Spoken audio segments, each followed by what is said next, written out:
Imagine if you were watching Diary of a Wimpy Kid, except instead of Greg being a fucking pussy and being a bitch to Rowley, he's actually cool. And he broke out the Matrix before the movie even begins. Diary of a Wimpy Kid is a great movie, don't get me wrong. But it's the Jesse Pinkman to the Heisenberg that is Ferris Bueller's Day Off. Like, it's a very cartoonish movie. It's a real artist's movie. You know what only costs them $5 million to make? It just goes to show, like, you can fool people into thinking your story is so much realer than it actually is. Like, there's really is no excuse for making good stories. You just suck at writing is all it is. Like, a straight up, like, you look at things that the way that they film the movie, you look at the behind the scenes, it really doesn't take much to put a performance on that'll fool an audience. Incredible.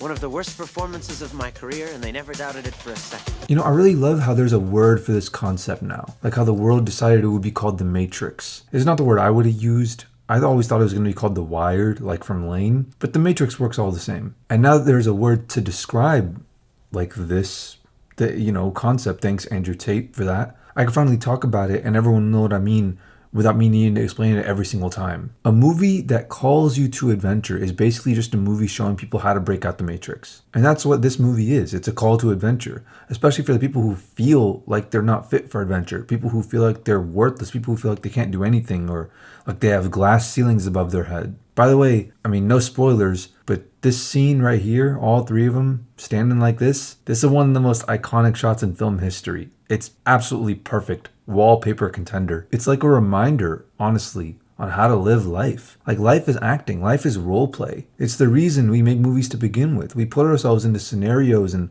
play characters and, do pretend so that way we can better understand who we could possibly be, like who we can become, who other people are, and that helps us to better understand ourselves. So be in these situations where you don't have to take it so seriously and you can play around, you can play pretend, you can play role play and not be so stuck up, and you're not so serious about like expressing to the world that you know who you are and it's set in stone. And no, it's like, hey, monkey see, monkey do, Before you go on and apply a label to yourself to, put your character in a box, maybe see how it feels to try being someone else. Anderson.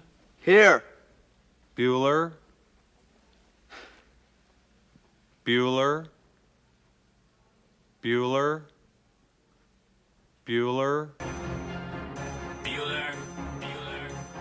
Hi, it's Thomas.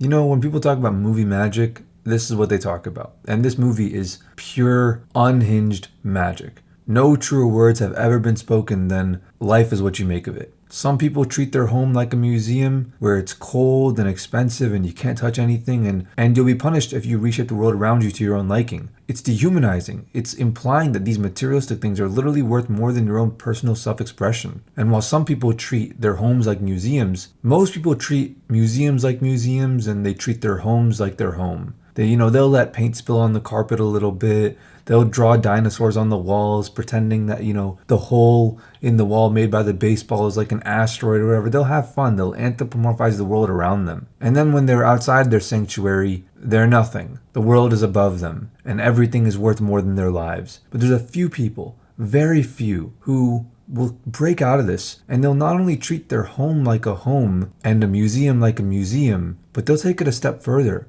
They'll treat the museum like their home. They'll go around and take the world in for what it is. And in the process of humbling themselves, they'll realize just how little in the world is actually sacred. Having fun doesn't depend on where you are and what you're doing.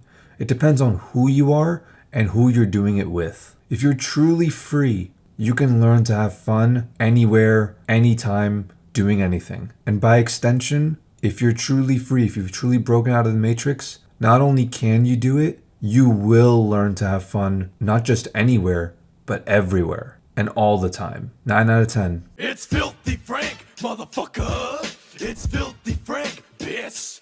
Let's get some pussy tonight. Just the two of us. We can make it if we try.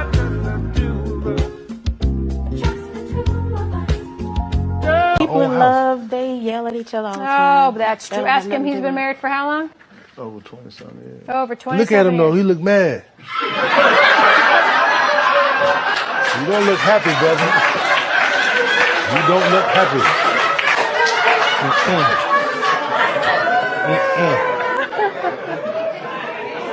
He's very happy. Sherman Chow, a former TV show bailiff and current Harris County deputy charged with his wife's murder, now ordered not to attend her funeral. Renard Spivey appeared before a judge today. He's facing very specific rules for his